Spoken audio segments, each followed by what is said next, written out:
Everyone, I am Kumar Abhirup. आज हम पढ़ने वाले हैं प्रोग्रामिंग लैंग्वेज। तो सबसे पहले ये सुन लीजिए कि हम लोग का एक जावा का सीरीज आ रहा है जिसमें हम लोग सब कुछ जावा का कवर करने वाले हैं, और ये हम लोग का पहला सीरीज है जिसमें हम लोग प्रोग्रामिंग लैंग्वेज पढ़ेंगे। अगले वीडियो में हम लोग जावा और जावा का बेसिक्स स्टार्ट करने वाले हैं, जहाँ पे मैं जावा पढ़ाऊँगा और वहाँ पे आप जावा का प्रोग्राम बनाना साथ में हम लोग के साथ सीखने वाले हैं। तो स्टार्ट करते हैं। पहला है प्रोग्रामिंग लैंग्वेज। प्रोग्रामिंग लैंग्वेज का मतलब ये हुआ कि ऐसा लैंग्वेज जिसमें कोई इंसान किसी कंप्यूटर को इंस्ट्रक्ट कर सकता है, उसको कमांड दे सकता है। ठीक है, ये हुआ प्रोग्रामिंग लैंग्वेज। अब इसी प्रोग्रामिंग लैंग्वेज का दो पार्ट्स हम लोग के पास, एक ऑब्जेक्ट ओरिएंटेड प्रोग्रामिंग, एक प्रोसीजर ओरिएंटेड प्रोग्रामिंग। इसका मतलब हुआ, ऑब्जेक्ट ओरिएंटेड प्रोग्रामिंग का मतलब हुआ कि ये ऑब्जेक्ट पे डिफाइंड होता है, और प्रोसीजर ओरिएंटेड प्रोग्रामिंग का मतलब हुआ ये प्रोसीजर पे डिराइव्ड होता है। ठीक है, ये हम लोग इसका डेफिनेशन बाद में पढ़ेंगे, इसका एग्जांपल बाद में पढ़ेंगे। पहले ये देख लीजिए, ऑब्जेक्ट ओरिएंटेड प्रोग्रामिंग का एक एग्जांपल हुआ जावा, प्रोसीजर ओरिएंटेड प्रोग्रामिंग का एग्जांपल हुआ सी एक लैंग्वेज है, लेटर नहीं, इसमें हम लोग प्रोग्रामिंग कर सकते हैं। ठीक है, अब ये जावा हम लोग का जो मेन टॉपिक है, इसमें 6 इसके पिलर्स हैं जो इसे रन करने में मदद करते हैं। 6 पिलर्स। ठीक है, ये 6 पिलर्स हैं: class, object, inheritance, polymorphism, data abstraction और इनकैप्सुलेशन। क्लास और ऑब्जेक्ट ये जावा में हम लोग हमेशा यूज़ करते हैं। इनके बिना, क्लास और ऑब्जेक्ट के बिना जावा चल नहीं सकता है, लेकिन इनहेरिटेंस, पॉलीमॉर्फिज्म वगैरह के साथ हम लोग बिना उसके चला सकते हैं। ठीक है,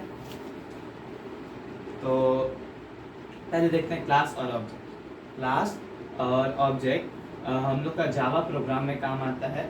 जैसे तो हम लोग के पास सबसे पहले है ऑब्जेक्ट। ऑब्जेक्ट जो है वो है फर्स्ट पिलर ऑफ जावा।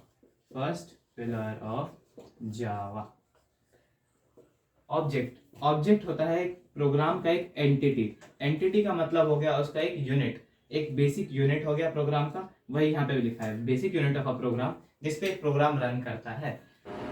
तो अब ऑब्जेक्ट के बाद हम लोग आता है क्लास, जो कि हम लोग का सेकेंड एंटिटी है, सेकेंड पिलर ऑफ जावा है। इस पे भी प्रोग्राम रन करते हैं।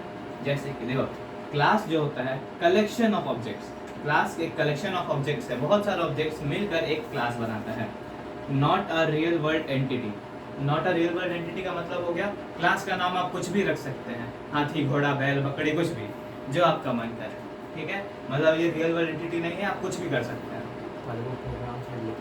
हाँ, और क्लास जो होना चाहिए वो प्रोग्राम से रिलेटेड होता है, क्योंकि वो मैं आगे बताने वाला हूँ। इनहेरिटेंस का उसमें कुछ काम होता है। ठीक है, not a real world entity, बस ये जान लीजिए। It is a blueprint of program. Class है ब्लूप्रिंट ऑफ प्रोग्राम है। क्लास जो होता है, क्लास के अंदर ही सारा प्रोग्राम लिखा जाता है, क्लास के बाहर प्रोग्राम कुछ नहीं होता है, क्लास के अंदर ही प्रोग्राम होता है। क्लास ब्लूप्रिंट ऑफ प्रोग्राम है। ये तीनों पॉइंट याद कर लीजिए। इसके बाद हम लोग इनहेरिटेंस, इनकैप्सुलेशन, डेटा एब्स्ट्रैक्शन और पॉलीमॉर्फिज्म, ये सारे हम लोग बाद में पढ़ने वाले हैं। पहले के लिए ये जो इंपॉर्टेंट चीज है वो देख लीजिए, पीओपी और ओओपी का डिफरेंस। इन दोनों में डिफरेंस क्या है, पहले देखते हैं POP. A large program is divided into smaller segments. इसका मतलब ये हुआ कि एक बड़ा सा हम लोग का प्रोग्राम है, बिग चंक ऑफ प्रोग्राम, बहुत बड़ा है, उसको हम लोग छोटे छोटे भाग में करके एग्जीक्यूट करते हैं। ठीक है, ये हो गया पीओपी में। लेकिन ओओपी में a program is represented as an objects. Program में भी इसके प्रोग्राम में भी वही करते हैं, पीओपी में बस उसको आधा आधा बांट देते हैं, लेकिन ओओपी में हम लोग क्या करते हैं, इसको ऑब्जेक्ट्स में बांट देते हैं। बहुत सारे ऑब्जेक्ट्स हैं, बहुत सारा डेटा वैल्यूज स्टोर करते हैं, और उसमें सब प्रोग्राम एग्जीक्यूट होता है। अब पीओपी में वापस आते हैं। More importance is given on the program rather than data. इसमें जो भी ऑब्जेक्ट्स का डेटा होगा उस पर ज्यादा ध्यान नहीं दिया जाएगा। पीओपी में जो इम्पोर्टेंस होगा प्रोग्राम पे दिया जाएगा, प्रोग्राम कैसे एग्जीक्यूट कर रहा है लाइन बाय लाइन। ठीक है, अब ओओपी में more importance given to data rather than programme.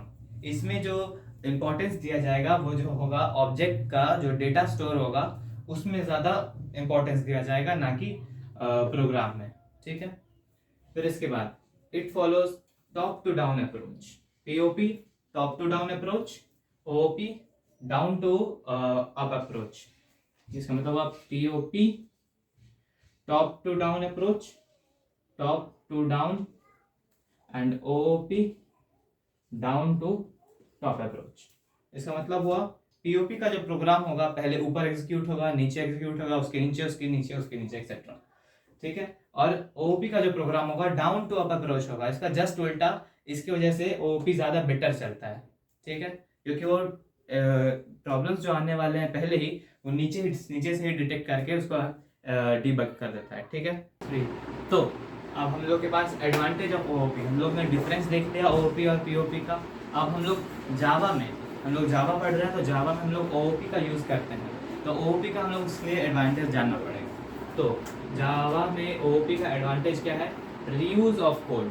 Reuse of code का मतलब हुआ इसी एक ही कोड को आप बार बार चेंज करके उसी को एग्जीक्यूट कर सकते हैं जैसा आपको मानो। ईज ऑफ कॉम्प्रिहेंशन, इसका सिंटेक्स काफ़ी इजी है, कॉम्प्रिहेंशन इजी है। हाँ, बाकी लैंग्वेजेस के मुकाबले जावा थोड़ा हार्ड है, लेकिन कॉम्प्रिहेंशन इसका बिल्कुल इजी है, आप इसमें आराम से समझ सकते हैं। ठीक है। Ease of fabrication and maintenance. Fabrication and maintenance का मतलब हो गया, फैब्रिकेशन एंड मेंटेनेंस का मतलब ये है कि आप कोड को आराम से कहीं संभाल के रख सकते हैं, उसमें कोई बदलाव नहीं आएगा, कोई बग नहीं आने वाला, वो रहने वाला वैसा का वैसा ही। ठीक है। Easy redesign and extension. ठीक है, जावा का एक्सटेंशन और जावा का रीडिज़ाइन। रीडिज़ाइन मतलब ये हुआ कि आप उसको बार बार डिज़ाइन कर सकते हैं। ठीक है, आपने उसमें कोई ग्राफिक बनाया, कोई कोड बनाया, कोई गेम वगैरह बनाया, कुछ भी बनाया, आपका रीडिज़ाइन आसानी से हो सकता है। और एक्सटेंशन, जैसे एक एग्जांपल है ओओपी का जावा का एक्सटेंशन बहुत सिंपल है, बस .java, इतना सिंपल है। ऐसा ही इसका बहुत सारे और एग्जांपल्स, जैसे पाइथन का एक्सटेंशन होगा .python, सिंपल, वैसा ही इजी एक्सटेंशन है। तो हम लोग एडवांटेज देख चुके हैं, एडवांटेज हम लोग जावा का देख लिया। अब एडवांटेज है तो ऑफकोर्स कुछ डिसएडवांटेज भी होंगे। तो डिसएडवांटेजेस ऑफ ओओपी। ठीक है, ओओपी का डिसएडवांटेज क्या है? Its programs are tricky. इसका मतलब हुआ कि प्रोग्राम बनाना बहुत हार्ड है, पर लॉजिकल थिंकिंग इसको में चाहिए होगा। आपको लॉजिक लगाना आना चाहिए, आपको मैथ्स बढ़िया से आना चाहिए सिर्फ प्रोग्राम्स के लिए। ठीक है। We need to do proper planning and design for OOP. इसका मतलब हुआ आपको प्री प्लानिंग करके रखना पड़ेगा, आप लोग क्या क्या करना है, क्योंकि बाद में चेंज करने में मुश्किल आ सकती है, पर आप चेंज कर सकते हैं। ठीक है, डिज़ाइन करने के लिए आपको आना चाहिए। ठीक है।